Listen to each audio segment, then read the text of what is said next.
Hi everyone, నా పేరు Shankar Gaddam. Welcome to startup COE.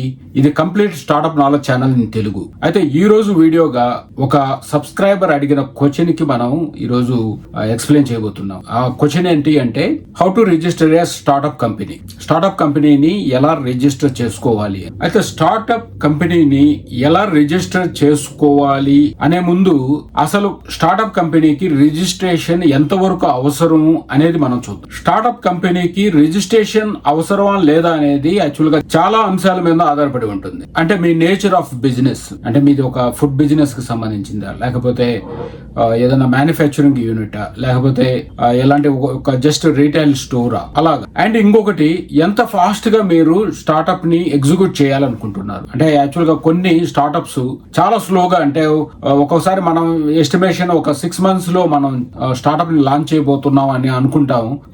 It my take another 1 year, 1.5 year, 2 years also. So ఎంత fast గా మీరు startup ని బిల్డ్ చేయాలి అనుకుంటున్నారు. ఫండ్స్ మీరు రైజ్ చేయాలి అనుకుంటున్నారా లేదా, మీ ఓన్ ఫండ్స్ నే మీరు ఇన్వెస్ట్ చేద్దాం అనుకుంటున్నారా. ఫండ్స్ రైజ్ చేద్దాం అనుకుంటే ఎంత అమౌంట్ ని మీరు రైజ్ చేయాలి అనుకుంటున్నారు. అండ్ ఇంకా గవర్నమెంట్ కి సంబంధించిన స్కీమ్స్ ఏమన్నా ఉన్నాయా. అంటే మీ నేచర్ ఆఫ్ బిజినెస్ లో, అంటే గవర్నమెంట్ కొన్ని సెక్టార్స్ కి ఎంకరేజ్మెంట్ గా ఎక్కువ స్కీమ్స్ కొన్ని సెక్టార్స్ కి మాత్రమే పెడుతుంది. అట్లాంటి ఒక దాంట్లో మీరు ఉన్నారా. అంటే ఫర్ ఎగ్జాంపుల్ హెల్త్ కేర్ గానీ, లేకపోతే క్లైమేట్ చేంజెస్ గానీ, ఇంకా ఇలాగ ఎన్నో స్కీమ్స్ అయితే ఉన్నాయి. వాటిల్లో మీ స్టార్ట్అప్ అంటూ ఉందా లేదా. ఏ డిస్ట్రిబ్యూషన్ ఛానల్స్ ని మీరు ఎంచుకున్నారు. అండ్ మీ బిజినెస్ ఆన్లైనా లేకపోతే ఆఫ్లైనా. మీరు ఎక్స్పోర్ట్ అండ్ ఇంపోర్ట్ లో ఇన్వాల్వ్ అయి ఉన్నారా. మీ స్టార్ట్అప్ కి ఫిజికల్ ప్రెజెంట్ అంటూ అవసరమా.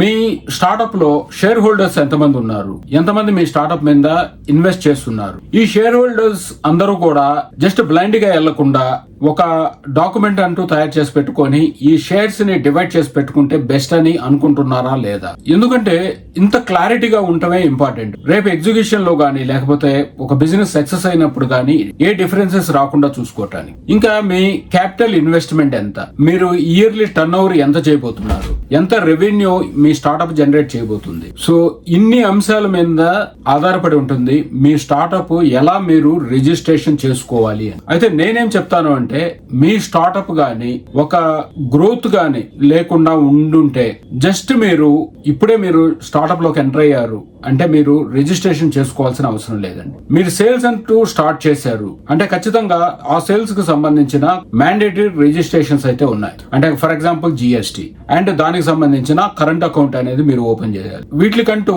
పెద్ద డాక్యుమెంటేషన్ అంటూ ఏమీ అవసరం ఉండదు.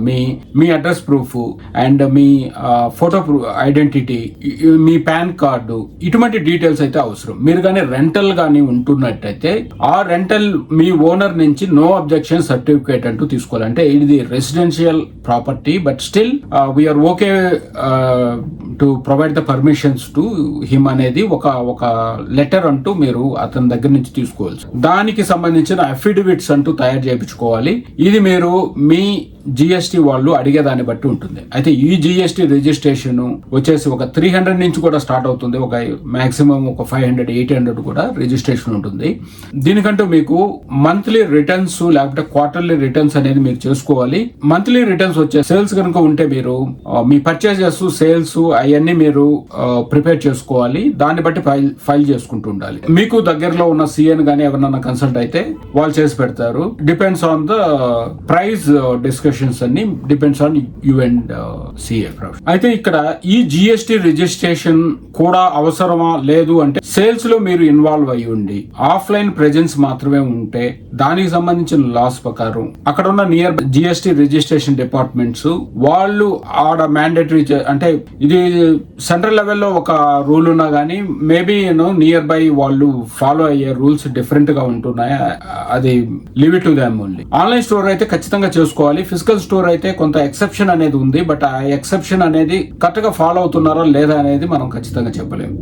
ఎందుకంటే యూజువల్ గా ఇప్పుడు ఏం చేస్తున్నారంటే రిజిస్ట్రేషన్ అంటూ కంపల్సరీ చేసుకొని కంపోజిట్ డీలర్ గా అయితే జాయిన్ అవుతున్నారు. సో మన స్టార్ట్అప్స్ అనేది మనం ఎప్పుడుగా హైగానే ఉండాలి అని మనం ఎక్స్పెక్టేషన్ అనేది కరెక్ట్ కదండి. మన స్టార్ట్అప్స్ అనేది ఇప్పుడు ఈ మధ్య రీసెంట్ గా మనం ఫండింగ్ సినారియోస్ కనుక చూసుకుంటే నార్మల్ పీపుల్ కూడా, అంటే ఒక బ్రెడ్స్ తయారు చేసేవాళ్ళు, లేకపోతే ఒక మ్యానుఫ్యాక్చరింగ్ వాళ్ళు, ఒక ప్రాసెసింగ్ యూనిట్ పెట్టుకొని ఒక సీడ్స్ ప్యాకేజింగ్ చేసి అమ్మేవాళ్ళు, వాళ్ళకు కూడా ఫండింగ్ అనేది వస్తా ఉంది. సో వాళ్ళు మేబీ ఈ రోజు కొంచెం లిటిల్ బిట్ బిగ్గర్ గా ఉన్నా కానీ వాళ్ళు స్టార్ట్ చేసింది మాత్రం చిన్నగానే స్టార్ట్ చేసి ఉండదు. అందుకనే మీరు మీ నీడ్ బేసిస్ మీద మీరు వర్కౌట్ చేయండి. సో నీడ్ బేసిస్ అంటే ఇక్కడ ఎట్లా చూడాలి, మనం మీకు గవర్నమెంట్ స్కీమ్స్ ఏమన్నా కావాలి, దాంట్లో మెయిన్ గా DPIIT లో స్టార్ట్అప్ ఇండియాలో మీరు రిజిస్ట్రేషన్ చేసుకోవాలి. ఆ DPIIT వాళ్ళు ఏం అడుగుతున్నారు అంటే, వాళ్ళు ఒక పార్ట్నర్షిప్ ఫర్మ్, లేకపోతే ఒక ప్రైవేట్ లిమిటెడ్ కంపెనీ, ఒక LLPనో, ఒక OPCనో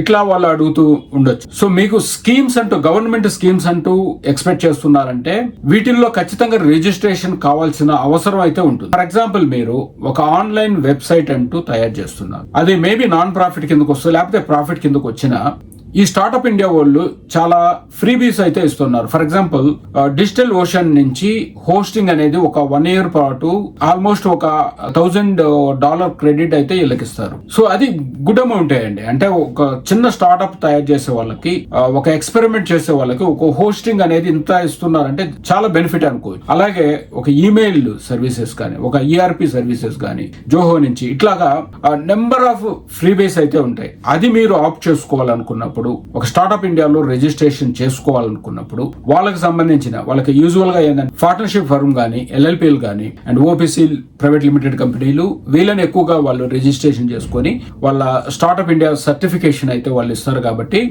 దానికి సంబంధించిన డాక్యుమెంట్స్ మీరు చేసుకోవాల్సి వస్తుంది. అయితే దీనికి మాత్రం ఎక్కువ మంది అవుట్ సైడ్ నేను చూస్తూ ఉన్నది బట్టి ఎక్కువ అమౌంట్ అయితే కలెక్ట్ చేసుకుంటున్నారు. బట్ నేను చేసినప్పుడు మాత్రం నేను నా ఓన్ గా చేసుకున్నాను and it's a free of cost. నాకు ₹1 కూడా ఖర్చు అవ్వలేదు. GST కూడా మీరు ఖర్చు చేసుకోవాల్సిన అవసరం అయితే ఉండదు.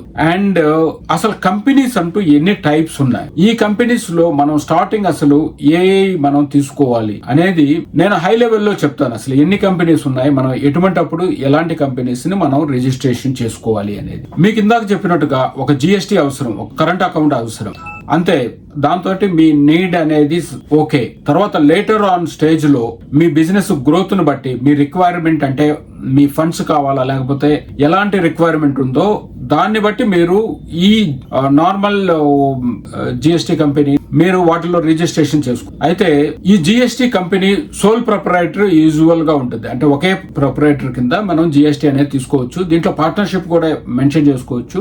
పార్ట్నర్షిప్ మెన్షన్ చేసుకున్నప్పుడు దానికి పార్ట్నర్షిప్ అగ్రిమెంట్ అంటూ ఉండాలి, ఎంత పర్సెంటేజ్ డివిజన్ అంటూ ఉండాలి, అంటే 50-50నా లేకపోతే ఎలాగనేది ఒక అగ్రిమెంట్ అంటూ తయారు చేసుకొని దాన్ని ఈ GST కి రిజిస్ట్రేషన్ కి అటాచ్ చేసుకొని చేసుకోవచ్చు. లేకపోతే సోల్ ప్రొప్రైటరీ, అంటే మనం ఒక్కళ్ళమే దీనికి ఓనర్ అన్నట్టుగా రిజిస్ట్రేషన్ చేసుకోవచ్చు. సో ఇది ఒకటి.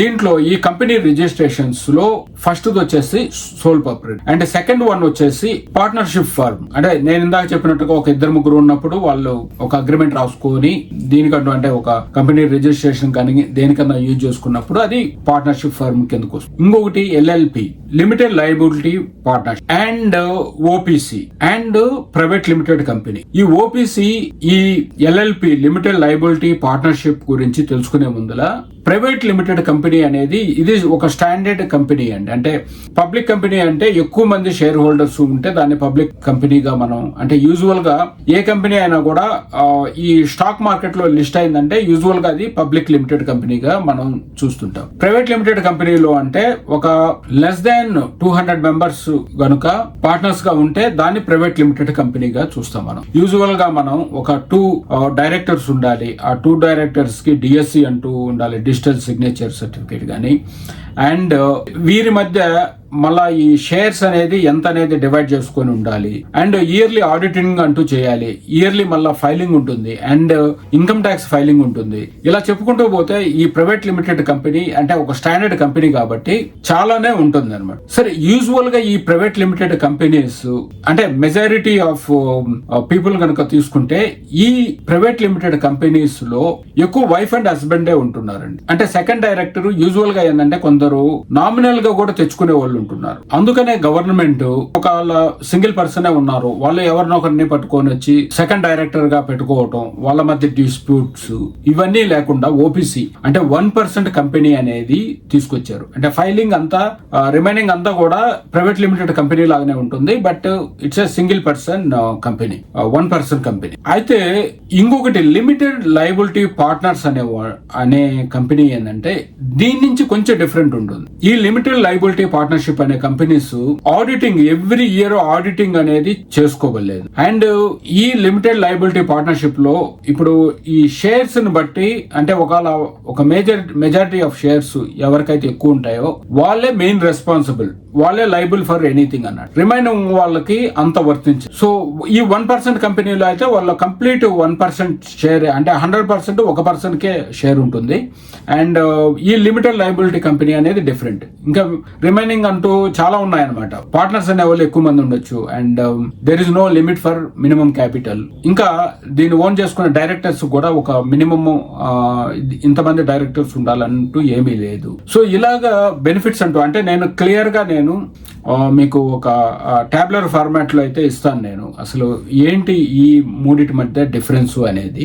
So you can see it. So కానీ ఇక్కడ మెయిన్ గా మీరు చూడాల్సింది ఏంటి అంటే యూజువల్ గా ఇన్వెస్టర్ దగ్గరికి మీరు ఇన్వెస్టర్ స్టేజ్ కి మీ స్టార్ట్అప్ రీచ్ అవుతుంది అనేటప్పుడు, లేకపోతే ఏదైనా గవర్నమెంట్ ఫండింగ్ స్టేజ్ కి మీ స్టార్ట్అప్ రీచ్ అవుతుంది అనేటప్పుడు వాళ్ళకి అనుగుణంగా మనం వెళ్ళాలండి. అంటే యూజువల్ ఇన్వెస్టర్స్ అనేవాళ్ళు ఇంతకు ముందంటే మనం స్టార్ట్అప్ తయారు చేసేటప్పుడే మేము ప్రైవేట్ లిమిటెడ్ కంపెనీ రిజిస్ట్రేషన్ చేసుకునే వాళ్ళం. కానీ ఇప్పుడు అలా లేదు. మీరు ఇన్వెస్టర్స్ బేస్ చేసుకొని ఏ కంపెనీకి మనం రిజిస్ట్రేషన్ అవ్వాలి అనేది మనం చూసుకోవాలి. అయితే ఇక్కడ నేను ఇంతకు ముందు చెప్పాను, ఇది మన క్యాపిటల్ స్పెండ్స్ మీద మనం క్యాపిటల్ ఎంత అలొకేట్ చేసాము అండ్ యాన్యువల్ సేల్స్ మీద కూడా ఈ రిజిస్ట్రేషన్ అంటూ ఆధారపడి ఉంటుందని. లిమిటెడ్ లయబిలిటీ పార్ట్నర్ LLP లో మనం ఒక 25 lakhs కంటే ఎక్కువ క్యాపిటల్ కనుక మన కంపెనీకి అలొకేట్ చేసిన అండ్ 40 lakhs కంటే పైన మనం రెవెన్యూ పర్ ఇయర్ గానీ చూపించినా గానీ మన కంపెనీని LLP అంటే సేమ్ నేమ్ LLP నుంచి ప్రైవేట్ లిమిటెడ్ కంపెనీగా కన్వర్ట్ చేసుకోవాలి. అదే విధంగా ఓపీసీలో 50 lakh annual sales and 2 crores in a consecutive 3 years టైంలో కానీ 2 crores మోర్ దాన్ చూపించినా కూడా ఇమీడియట్ గా ఆ కంపెనీని మనం ప్రైవేట్ లిమిటెడ్ కంపెనీగా కన్వర్ట్ చేసుకోవాలి. ఇక్కడ మీరు n నెంబర్ ఆఫ్ పార్ట్నర్స్ అని చెప్పి నేను చెప్పాను LLP లో ఉండొచ్చు అని, బట్ అల్టిమేట్ గా అంత గ్రోత్ ఉండి మనం ప్రైవేట్ లిమిటెడ్ కంపెనీకి మూవ్ అవుతున్నాం అంటే మనకి 200 బిలో ఉంటాయి. అంటే యూజువల్ గా 2 or 3 people అండి. అంటే ఆ సినారియోస్ నా దగ్గరకంటూ ఎవరు రాలేదు. మేబీ CS దగ్గర ఏమన్నా బెటర్ ఎగ్జాంపుల్స్ అంటూ ఉండొచ్చు. అయితే ఈ విధంగా మనం సోల్ ప్రొప్రైటరీ లేకపోతే partnership firm, LLP, OPC, private limited అంటే పబ్లిక్ లిమిటెడ్ కంపెనీ గురించి మనం చెప్పుకోవాల్సిన అవసరం లేదు. ఎందుకంటే అంత స్టేజ్ కి వెళ్ళినప్పుడు they can have a CA in their hand. అది different issue. Company secretary, CS వీళ్ళందరూ ఉంటారు కాబట్టి. ఇంకా నాన్ ప్రాఫిట్ ఆర్గనైజేషన్ కూడా ఉన్నాయి, వాటిల్లో కూడా మీరు రిజిస్ట్రేషన్ చేయించుకోవచ్చు. సో ఇది ఓవరాల్ గా అంటే కాకపోతే ఇక్కడ మీరు ఈ ప్రైవేట్ లిమిటెడ్ కంపెనీలు ఇవన్నీ వచ్చేటప్పుడు మాత్రం మీరు CA అనేవాళ్ళు వాళ్ళు సిగ్నేచర్ చేయాలి కాబట్టి వాళ్ళని మనం రీచ్ అవ్వాల్సిందే. నేనైతే ప్రైవేట్ లిమిటెడ్ కంపెనీని కంప్లీట్ ఆన్లైన్ ప్రాసెస్ ద్వారానే రిజిస్ట్రేషన్ చేశాను. అది ఎక్కడ కూడా ఇప్పుడు అన్ని దిక్కులు కూడా అట్లాగే వర్క్ అవుతుంది. తర్వాత వాళ్ళు ఆన్లైన్ లో డాక్యుమెంట్స్ పంపిస్తారు, షేర్ హోల్డర్ సర్టిఫికేట్స్ కానివ్వండి, లేకపోతే యాన్యువల్ జనరల్ మీటింగ్ మినిట్స్ కానివ్వండి. సో ఇవన్నీ కూడా మీకు ఆన్లైన్ లోనే పంపిస్తారు. మీరు సిగ్నేచర్ చేసి వాళ్ళకి మీ కాడ ఒరిజినల్ కాపీ ఉంటుంది, వాళ్ళ దగ్గర ఒక కాపీ ఉంటుంది. సో అండ్ యూజువల్ గా మీరు ఒక ప్యాకేజ్ అంటూ ఇయర్లీ రిటర్న్స్ కూడా ఒక ప్యాకేజ్ తీసుకోండి. మీ నెంబర్ ఆఫ్ ట్రాన్సాక్షన్ బట్టి మీరు ఒక ప్యాకేజ్ అంటూ తీసుకోండి. సో ఇది కంప్లీట్ ఇది అండి. కంపెనీ రిజిస్ట్రేషన్ అంటూ ఇదే. కాకపోతే ఈ DPIIT స్టార్ట్అప్ సర్టిఫికేషన్ కోసం కూడా ఈ రిజిస్ట్రేషన్ చేసి కంప్లీట్ మనం డీటెయిల్స్ వచ్చి మనకి కంపెనీ తరపున పాన్ కార్డు ఇవన్నీ వచ్చిన తర్వాత చేయాల్సి ఉంటుంది. సో ఇవంటూ చూసుకోండి మీరు. స్టార్ట్అప్ లో అసలు స్టార్ట్అప్ ఇండియా ఇండియాలో స్కీమ్స్ ఏమైనా, అసలు ఫ్రీబీస్ ఏమేమి ఉన్నాయి, అవి మనకి ఎలా హెల్ప్ అవుతాయి. అండ్ ఇంకొక మెయిన్ విషయం ఏంటంటే, ఇప్పుడు యూజువల్ గా నేను గమనించిన సినారియోస్ అంటే ఇప్పుడు మనం చూస్తా ఉన్నాం, ఒక 5 years 6 years టైం అయిపోయిన తర్వాత కూడా, రిజిస్ట్రేషన్ అయిపోయిన తర్వాత కూడా వాళ్ళు దే ఏబుల్ టు జనరేట్. ఇంతకు ముందు సినారియోస్ గమనించుకుంటే అది న్యూ స్టార్ట్అప్ అంటే ఒక 3-4 years స్టార్ట్అప్ కే వాళ్ళు ఎక్కువ ఫండ్ చేయడానికి ఇంట్రెస్ట్ చూపించేవాళ్ళు. అలాంటి సిచ్యువేషన్ లో ఇప్పుడు మీరు ఎప్పుడైనా రిజిస్టర్ చేయండి, కానీ మీకు కంటిన్యూస్ రెవెన్యూ కనుక ఉంటే మాత్రం మీరు రిజిస్ట్రేషన్ చేయించుకొని ప్రాపర్ రెవెన్యూ డీటెయిల్స్ అవన్నీ కూడా కంపెనీ పేరు మీద ఉండేటట్టు చూసుకోండి. అంటే మీ ఎక్స్పెండిచర్ కూడా మీరు ఇప్పుడు ఒక 20 lakh ఎక్స్పెండిచరే చేస్తున్నాం. పేడప్ క్యాపిటల్ మీకు 25 ఉన్నా 20 lakhs మీరు ఎక్స్పెండిచరే చేస్తున్నారు. ఆ కంపెనీ ఎక్స్పెండిచర్ అంటూ మీరు ఎక్కడైనా చూపించాలి కదా. మీరు జస్ట్ మీ పాకెట్ మనీని తీసుకొని వెళ్ళేసి పెట్టేస్తే మాత్రం అది కుదరదండి. సో అందుకనే మీరు ఈ అట్లీస్ట్ GST రిజిస్ట్రేషన్ చేసుకొని కరెంట్ అకౌంట్ పెట్టుకొని దాంట్లోనే మీ ట్రాన్సాక్షన్ జరిగేటట్టు చూసుకోండి. అండ్ మీకు ప్రైవేట్ లిమిటెడ్ కంపెనీలో ఇంకొక విషయం ఏంటంటే, మీరు GST గానీ అప్లికబుల్ అయితే GST సపరేట్ చేసుకోవాలి. దాని ఫైలింగ్స్ అంటూ చేసుకుంటూ ఉండాల్సిందే, అదేమి ఎక్సెప్షన్ ఏం కాదు. ఈ GST అనేది మ్యాండేటరీ బేసిక్ థింగ్ అండి. ఈ కంపెనీ రిజిస్ట్రేషన్ అనేది నేను ఇందాక చెప్పుకున్నట్టుగా కొన్ని ఆస్పెక్ట్స్ అంటూ వస్తాయి. అవన్నీ కూడా నేను మీకు టాబ్లెట్ ఫార్మాట్ లో అంటూ ఇస్తాను, and you can see it. And మీరు రిజిస్ట్రేషన్ ప్రాసెస్ ఎలా ఏంటి అనేది దాదాపుగా మీకు ఆన్లైన్ లో తెలుగులోనే దొరుకుతున్నాయి. ఎట్లా చేసుకోవాలి ఏంటి అనేది మీరు కొటేషన్స్ కూడా మీరు ఆన్లైన్ లోనే ఎంక్వైరీ అంటూ పెట్టుకొని మీరు కొటేషన్స్ అంటూ తీసుకొని ద బెస్ట్ ఎవరైతే ప్రొవైడ్ చేస్తారో వాళ్ళనే రీచ్ అవ్వండి. అండ్ బార్గెయిన్ స్టిల్ నేనైతే even after they give the quotation నేను ఖచ్చితంగా అయితే బార్గెయిన్ చేస్తాను వాళ్ళతోటి. And I got the good benefit all. And మీరు ఇమ్మీడియట్ గా ఈ రోజుకి రోజు కావాలి అంటే ఈ బార్గెనింగ్ లో కూడా వర్కౌట్ అవుతుందండి. మీరు ఇప్పుడు ఒక 1 week or 2 weeks లేకపోతే ఒక 1 month లో రిజిస్ట్రేషన్ చేస్తున్నారు అంటే మీరు ఇప్పుడే ఈ కొటేషన్స్ తీసుకుంటూ వాళ్ళతోటి కొంచెం బార్గెన్ చేస్తే మీకు ఒక బెస్ట్ ప్రైజ్ కూడా వచ్చేదానికి అవకాశం ఉంటుంది. సో ఇదండి ఈ స్టార్ట్అప్ రిజిస్ట్రేషన్ అనేది. I hope I answer your question. మీరు ఏ పాయింట్స్ అన్నా వీటిలో మిస్ అయ్యాయి అని అనుకుంటే మాత్రం అండ్ ప్లీజ్ డూ కామెంట్. నేను ఇంకా కొన్ని ఎలాబరేటెడ్ లేకపోతే విత్ ప్రూఫ్స్ తోటి విత్ డాక్యుమెంట్ లిస్ట్ తోటి ఎలా చేసుకోవాలి ఏంది అనేది కూడా నేను మెన్షన్ చేస్తానండి. Please do comment. Thank you so much. And please do subscribe, like, share and comment.